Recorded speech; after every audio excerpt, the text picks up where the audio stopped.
Welcome back to Follow the Foot Clan. So this time let's play as... I gotta say, I was surprised Mikey. with you going against your norm and actually playing as Raph for the first two parts. Well, I figured, yeah, maybe I should try out the multiple turtles over the course of things, unlike what I've been doing recently. I went with Raph first because he's my favorite turtle.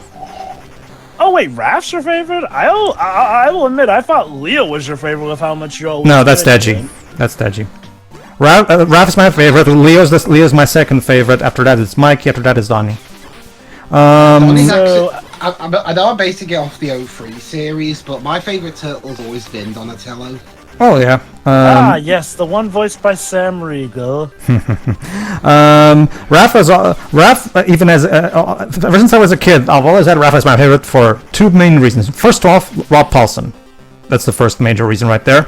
And second, I love Raph's one-liners. He has the best lines in the show. So. Raph was my favorite back as a kid because he was the red one. Mm-hmm. Lately, he's grown to be my favorite because, yeah, I do love the one-liners, and I love his pretty much can-do attitude. And now there are points where he just does not give a crap about how deadly things are, but will still deal with it on the nose. Mm-hmm. But yeah, I guess I figured Leo was your favorite, seeing as how you tended to use him or Donatello. Granted, that one was for more strategic reasons, but outside of that, you tended to use Leo. Mm-hmm. That's because usually Leo in these games tends to be kind of like Mario is in the Mario games. He's the everyman that whereas the other turtles have specific specialties. So Even in Shredder's Revenge, I guess. yes, if you take a look at the stats, Leo's the more balanced one of the four turtles. Let me guess. Raph's powerful, but can't jump high. That's usually what they do with Raphael. Like they give him the most power, but like he's the slowest, or he jumps slower, or something along those lines. Ironically, making him the equivalent to Toad in Super Mario Bros. 2 USA. That's the as you can No, it's a Snipey. and yeah, as you Wait, can I see, think- go on. Yeah, that is a good point. Toad was both the strongest and fastest in Super Mario Bros. 2, wasn't he? Mm-hmm. And yeah, as you can see, whenever there's a lot of stuff on the screen, there's quite a bit of sprite flickering going on. This was a common problem with 8-bit systems. Fortunately, by the time we got to the 16-bit era, they fixed this crap. Yeah, because... It looked there. 2007 Raph just went by in his motorcycle. Ah! Oh, good lord. The Night Yeah, Watcher. I was gonna say, I played a few Game Boy games when I was growing up. I don't remember any of them having sprite flickering. Question. Well, that's the thing. Well, that's the thing. Though, trust me. Like, if you go back, that's usually the thing. Do you play on the original Game Boy or the Game Boy Color, or like the Game Boy Advance Game Boy. SP? I played them. I played on the Color and the Game Boy Advance SP. Mm-hmm. I wonder if the Color and I'm pretty sure Advance SP by that point had gotten rid of the sprite flickering issue. I'm not sure about the Color though. No, that's the thing. No, allow me to explain things to you. No, see, this is something that a lot of people tend to forget, because if you actually go back and play these games, it's like, for example, when people take a look at, for example, the level selection at the beginning of the first Mega Man game. People look at the Legacy Collection and think, "Oh, wait, there's a graphical line in there.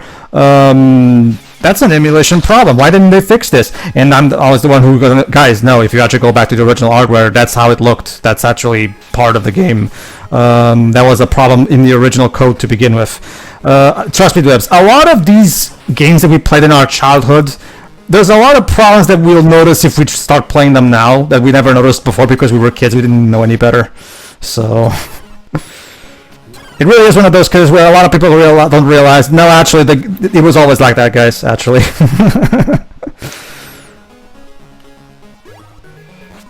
So technically, the digital clips does offer an option to turn off the sprite flickering. It's like to fix the sprite flickering in the the first Legacy Collection, and for the combo and for the NES game in this one. Not for this Game Boy game. I'm guessing maybe this particular one, if you edit out the sprite flickering, maybe it causes some kind of problems with the games.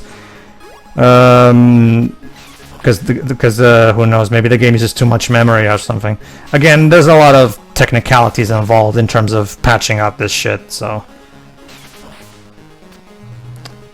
Yeah, as you can see, this game is not particularly compelling. Did you play this one, Dibs? No. Oh, okay, so you wouldn't... so you wouldn't know if this one had sprite flickering to begin with, then? My Game Boy experience is mainly like from games from the late 90s, although there might be one or two exceptions because I can't remember which ones came out where. Like, I know I played Ready to Rumble on the Game Boy. Like, when you take a look at Super Mario Land and Super... Ready to Rumble got a game adaptation? Yes. No. It's based on... They literally made a game called Ready to Rumble based off Michael Buffer's catch. Yeah. It was made by the Mortal Kombat... Midway, the Mortal Kombat company. Who owns... I wonder who owns that game specifically. Probably Warner Brothers at this point. So I'm guessing the idea with that game is to be like a fighting game for wrestler characters? Yes, basically. Boxer. Basically, yeah. Well, boxers, yeah, not wrestlers, boxers, And yeah. the sequel, you can play as Bill Clinton, Hillary Clinton, and Michael Jackson. Yep. And what's the name of the announcer again? Michael Buffer. Michael Buffer? Michael Buffer. Yeah, he's the final boss. Well... Huh. Oh no! Oh my god, Turtles, what did they do to you? You look like aliens from Dimension X! Like... Well, hey, maybe that's where. And then Michael Bay's like, oh yeah, see, they look like aliens here. Why didn't you accept the alien stuff in the movie I was making? Because it was stupid. It was stupid here, and therefore it's also stupid in your movie. Okay, I need to know, what was the explanation? He wanted to make them aliens, and what else? Because I know there was more to that story. There was more to it, but they never give him a chance to explain because the very idea, let's face it, is stupid. See, I mean, but I'm not different point of view. Is it really as different as them getting their mutation powers from alien ooze? So it doesn't feel that unorthodox. Well, okay, wait. Conceptually. Okay, I'm willing to on. give the benefit of the doubt that with good enough execution, you could make an idea like that. Look at that! The foot soldiers throwing me a Tetris block. I see Shredder's really thinking outside the box with this one. Okay. Help me there, Dutch. Okay, so do we know for sure that the idea was going to be that they get mutated because of alien ooze and not that they're actually aliens themselves? Is that the idea? No, it was going to be that they're aliens, but it's just that, remember, the mutagen ooze is alien, so... Well, okay, but it's then... like, conceptually, that doesn't sound too far-fetched. That's because let me explain this to you, Dutch. Here's my problem with the Turtles being aliens. One of the big draws, at least in my opinion, of the Turtles franchise is the angle of family between the four Turtles and Splinter, their father, right? By making them aliens, they're no longer the found family that they are in the other incarnations. And if you remove that, a big part of the appeal, to me at least, is gone. Because one of the big... Gone. Couldn't they still be a found family, though? Like, say they're turtles that were aliens, but for one reason or another ended up crash landing to Earth as babies, Superman style. Splinter finds them, and bam, found family still. Yeah, that doesn't sound too unorthodox, but I'm sure that there was more to the plot synopsis that made everyone go, what the fuck is wrong with you? Yeah, if I remember correctly, I think the original script leaked, I think. So. Hey, from what I recall, people definitely took issue with the alien thing, like... So they backtracked on that. In fact, that was not the only thing they backtracked on. Like, I think Casey and April are also going to be like some sort of abusive couple. I believe. All right, I don't recall that. What I... Go ahead. Go on, Pedro. I will definitely gatekeep on that one. Fuck you for even thinking of that. Jesus Christ. Okay. Before we go after Bay for something he didn't do again, I don't know if that was the case. One thing I do know for certain was the case, though, was that originally Shredder was supposed to be Will Feitner. Yep. That didn't sail. Yeah, I mean, okay, don't get me wrong. William Fichtner is a solid actor, but okay. A lot of people were giving them shit because they whitewashed the Shredder. Although, funnily enough, the Angry Video Game nerd of all people wouldn't have minded William Fichtner being the Shredder that much. Look, I think I can understand. hey I Baxter. think I can sort of understand why, seeing as how, in the context of the movie itself, they were setting up clues for Will Fichtner's character to be the Shredder, and it being a different take and whatnot, but given how it was a haphazard slapdash fix, suddenly we have this other guy who is actually the Shredder. Dun dun dun. Here's the Also, yeah, you just beat up Baxter Stockman. Here's what actually happened. The reason. Oh, wait, hold on. Here's the river. Let's chase them, dudes. The river? If you say so. Now we can totally use the hovercraft. All right, now let's. If I remember correctly, now we're gonna play as Donnie. I think. Oh no, Leo. Oh, Leo. Okay, go on. Because have you started reading the IDW TMNT, Pedro? No, not yet. No. Because I need to know how you feel about their origins of them basically being reincarnations of people from feudal Japan. Oh, so they kind of. So it was similar thing to TMNT Free, the movie. I mean. Except this was actually good. Oh, sure. I'm sure it will be good. I'm not saying it's bad.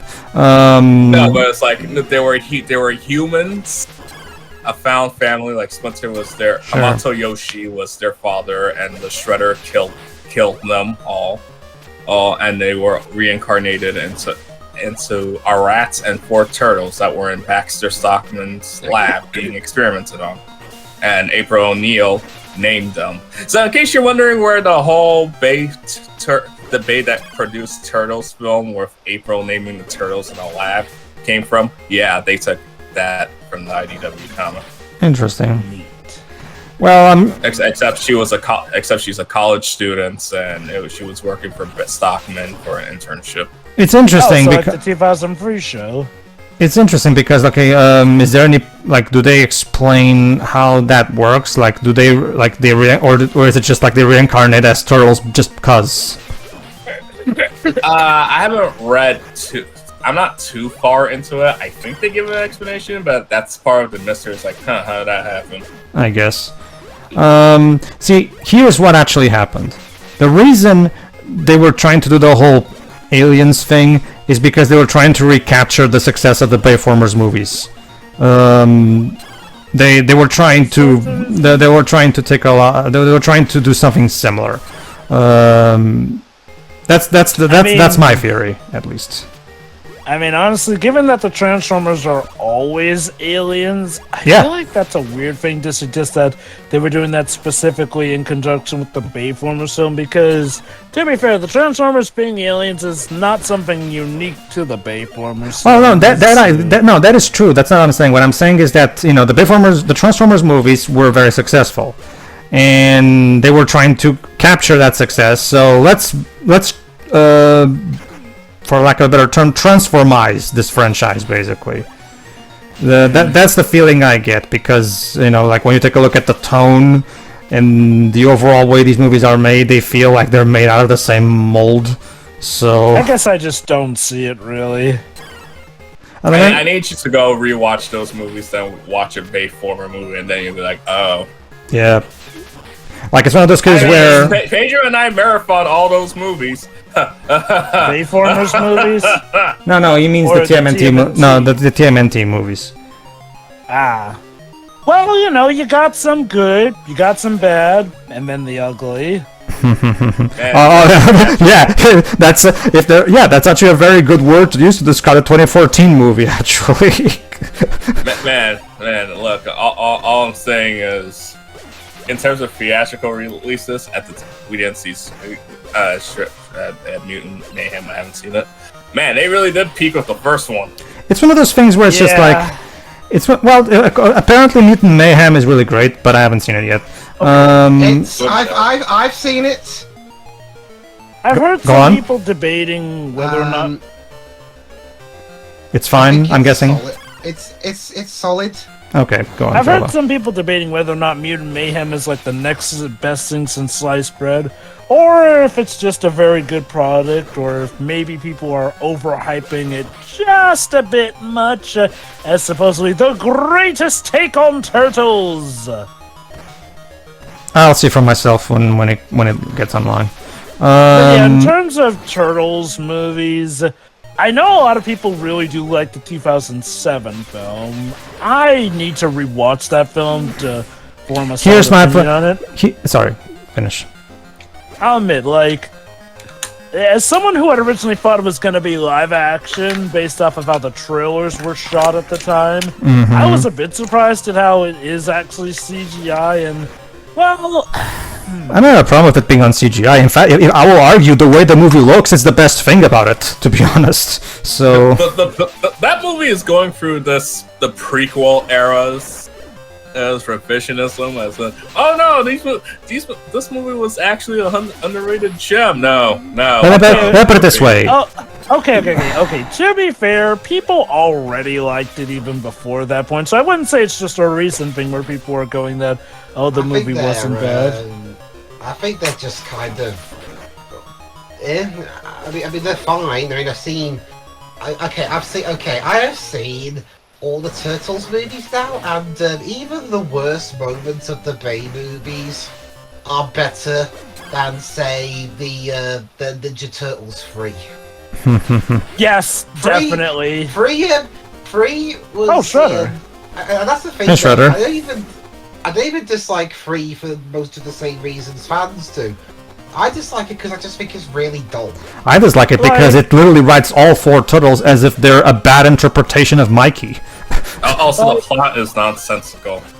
And honestly, the way they beat Shredder is so anticlimactic that I would actually take Super Shredder's downfall in 2 over that. Yes, I went there. It's that bad. Super Shredder wasn't terrible, it was just undercooked. Yeah, it was. Well, Okay, let me... Well, hence why I said how the showdown went as opposed to Super Shredder himself. I guess it was an easy paycheck for Kevin Nash. Let me explain something.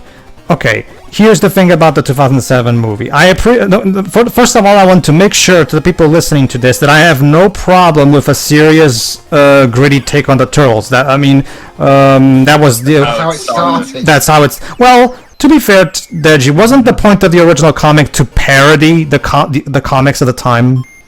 It was still It was a super satire, but serious that's one. still how the story was. Yeah. The point is, that's not... I don't know. Let's hurry. Here is the Technodrome, of course. The thing is, just because something's a satire or parody doesn't mean the tone of it can't still be serious. Sure. A lot of... yeah. See, here's the problem. The problem with that movie is that, first off, the plot is very messy in the way it's told. First off, it starts off with Leo training to become a better leader, but we never get properly explanation of what exactly led to this. We also have all the other turtles acting like has-beens, and they're not fighting crime for reasons. Like, for example, Raph is the only one who's actually fighting crime, and he's even more of an asshole than what he's supposed to be. Like, we even have that big moment where there's a big confrontation between Leo and Raph, and we don't really understand why, because the movie doesn't explain the conflict properly. Like, if you want us to be invested in a conflict between 2 characters we're supposed to like, you have to set up that shit properly. But we don't know why Leo... The conflict was because Leo stopped contacting them because he was still focused on his training, and Raph felt that he was abandoned and he didn't care anymore. Question. That was the conflict. Question. Do you guys think the movie was made better or worse by essentially tying itself to the original 3 movies? It doesn't even matter that it ties itself to the original 3 movies because it's barely brought up. Yeah, it's barely brought up, Jeff. It doesn't really matter. You might as well take it as its own original film. It's so standalone. Yeah, it doesn't really matter, Joe. It doesn't even tie to the 2003 show. I will say this. When it comes to all the TMNT movies, there seems to be only 2 constants that most people agree on. 1, the first movie is arguably the best of them all. And 2, everyone pretty much agrees that Turtles in Time sucks. Well, actually, Jova, the third movie is actually not called Turtles in Time, but I understand the confusion. Oh, right. Yeah. That's the video game. I just sworn the third. I know. That's because Jova, there's a bootleg version of that movie where they called it Turtles in Time, and that's where the confusion originally came from. That's where Don't worry, you're not the first person to make that mistake. Don't worry, you're fine. Pretty much everyone I've spoken to agrees that Turtles 3 sucks. It's because the sequel had a subtitle, so people were expecting the third one to also have a subtitle, but it doesn't for some reason. I wouldn't mind it to be Turtles in Time. It technically would fit for it, even though it doesn't have anything with the video game. But Hey, Pedro, I can't believe you're forgetting the most important criticism of that movie. They brought Casey Jones back, and he does nothing. He does nothing, yeah. Oh, right, I completely forgot he's in that movie. See, it's like this. Don't get me wrong, did you just explain to me the whole thing, why Raph hates Leo? That's not that's not an impossible scenario, but you have to actually show again, throwing out to my that quote that I love so much. What kind of lazy writing is that? Isn't it your job as the writer to tell me how this led to that? Because they don't properly set up this conflict. It feels like see, here's the problem with the 2007 movie. It doesn't feel like it begins. It feels like we're put in the middle of a story that has already begun 30 minutes ago. You know what I mean? Like, it doesn't feel like it begins. It feels like we were dropped in the middle of a story that's already had its setup done. It's so weird the way they wrote that movie in. What's your take on the movie, Dej? Like, do you like it? The 2007 movie? Yes. Yeah. Pretty mediocre. And not to mention, there's one. But for completely different reasons why Pedro said. Because one, that opening is terrible. Yeah. Oh yeah, we already know who, because it ropes you into, you already know who the turtles are, because everyone knows they're too ingrained into pop culture. That's fine. It opens up with the middle of a different story and they explain it again halfway through the movie when that could have been properly explained then. If I recall correctly, they were trying to pull the whole mystery with that. Yeah, but it's like, it would have been better if they did it halfway through the movie, because it's April telling the tale of what this legend is. We didn't need to be shown it twice in the exact same way. I'll admit, I've always sometimes had a bit of issues with stories that go with this blatant mystery and is so super vague on what happened, and then kind of forgets about that mystery and then randomly brings it back up at a later point in the plot. But the way that April explains it, it's still a mystery, though. Yeah. That's the problem. Not to mention, another thing. That's why I said I kind of have had an issue with those sort of plots that try and play coy like that. One particular thing that pisses me off to no end about the 2007 movie is Splinter himself. Now, don't get me wrong. They did a great job choosing an actor. Mako is a perfect choice for Splinter. I personally think they should have had him deliver another voice that's not just Uncle Iroh. I feel like they could have had him. What?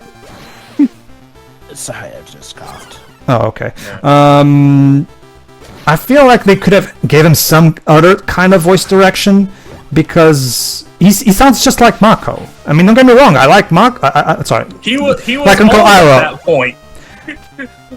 I think that was like one of the only two voices he could have done. That and Aku. Okay, fine, whatever. I have a bigger problem with Splinter anyway. All right, now we're fighting Krang. So he's the final boss instead of Shredder in this game. Well, I guess they were thinking, oh wait, Krang is technically the head honcho of the 80s cartoon, so might as well have him be the final boss. I mean, the thing was, it was more in the case where he definitely thought he was on top of things, but you always got the idea that Shredder was, benefiting and technically the guy really, really in charge. Hence why most games have Shredder be the final boss. Oh god, we deleted him.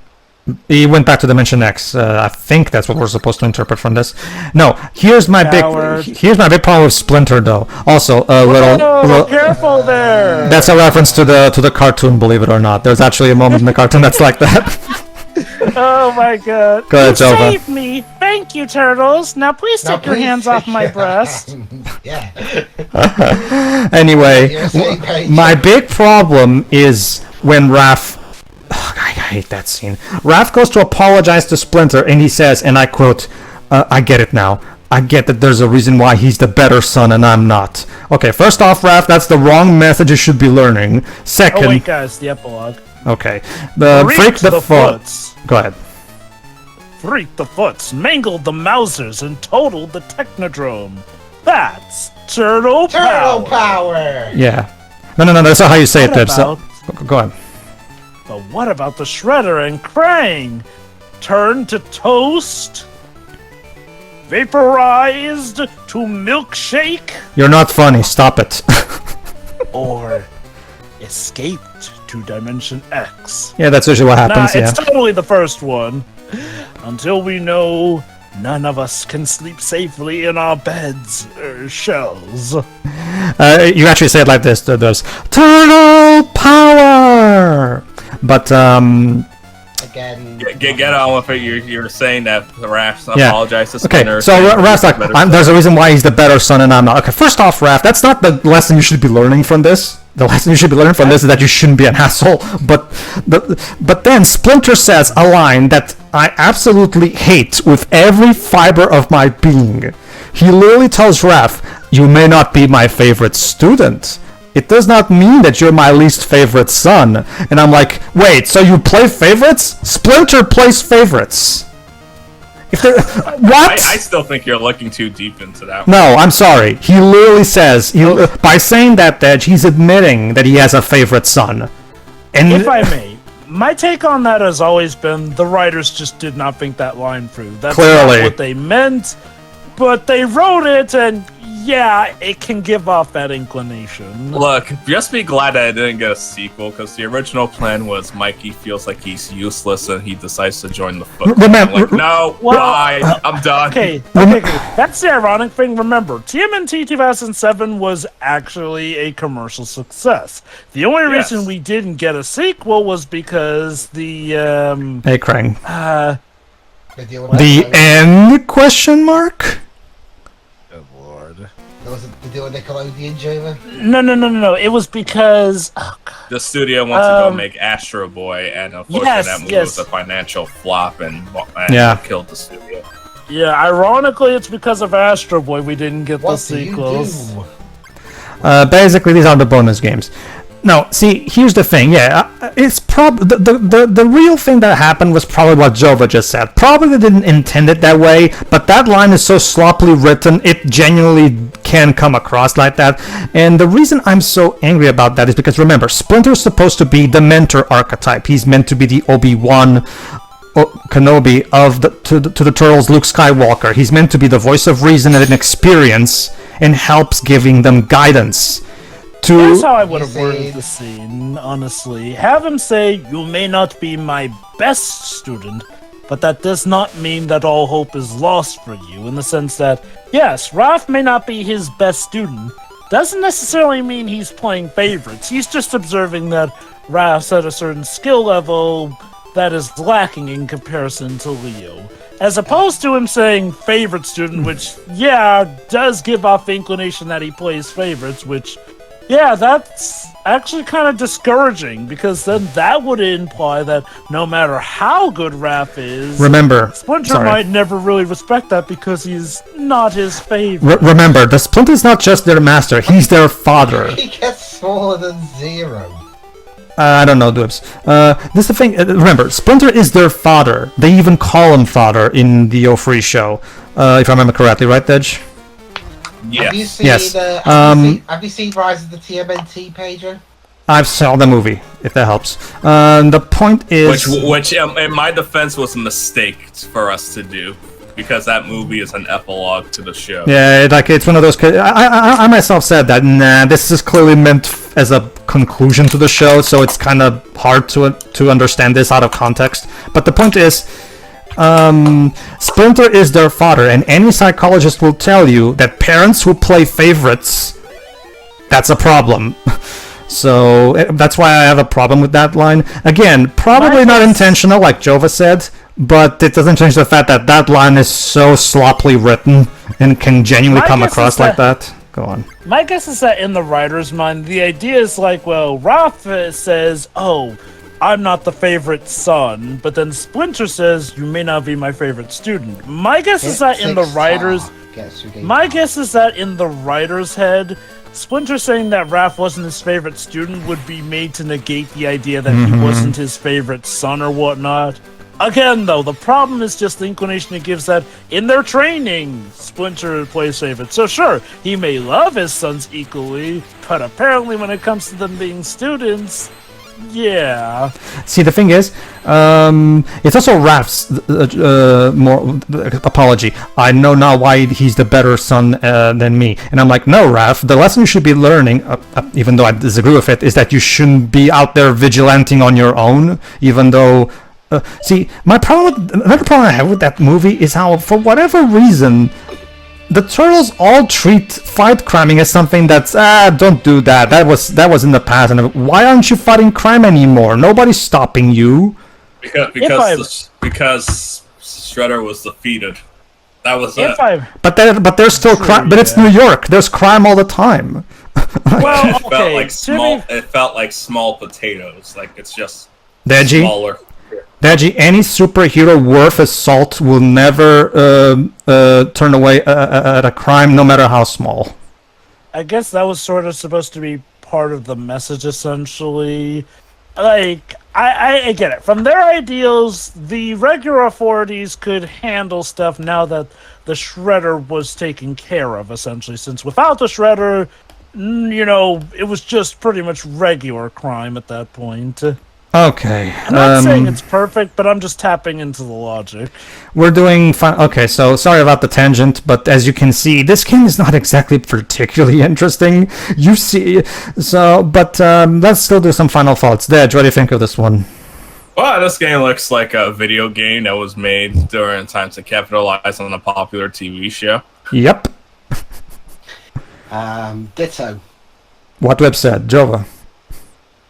It looks like a fun enough game. It clearly is limited by the Game Boy hardware, but, you know, most handheld games were incredibly limited. It's probably not something I'd go out of my way to play in this day and age, but I'm sure back then it was the bomb. And for the record, like, the Common Boy Collection is an easy platinum trophy. If you don't even have to play the games, to give you an idea. Like, you can just press watch mode, and then you can just fast forward the watch mode to the very end, and then just press play, to enter the watch mode. Like, as you can actually interrupt watch mode and start playing during the automatic playthrough. Just press play right before the final boss is about to get killed, and do that for every game, and you'll get the platinum trophy just peachy. So so that's pretty cool. So much like that Avatar Last Airbender game from the Xbox 360, which is legendary for being an easy 1,000 gamer score for this game is kind of the equivalent of today nowadays. Like, you want an easy platinum? Column Collection. So, but yeah, this is just. I mean, I'm still glad that it's included in the Common Boy Collection, because I really appreciate this collection for being complete and including games that are not necessarily well remembered. Because I really in some cases. Yeah, or liked in some cases. So yeah, I still appreciate it being here for history and preservation's sake. So that being said, yeah, this game is not really all that great. It's very average and doesn't really have much going for it. Not really. It doesn't have any major set pieces. The levels are bland and uninspired. Can you tell that this? Go on. Can you tell that this may have been a game that Konami shifted under Nintendo's radar for a quick buck? Well, yeah, it was released under Ultra Games, so yeah, probably. So yeah, that was TMNT. Follow the Foot Clan. Next time, we're doing TMNT 2 for the Game Boy. Back to the Sewers. So see you then. Neat. Bye. So yeah.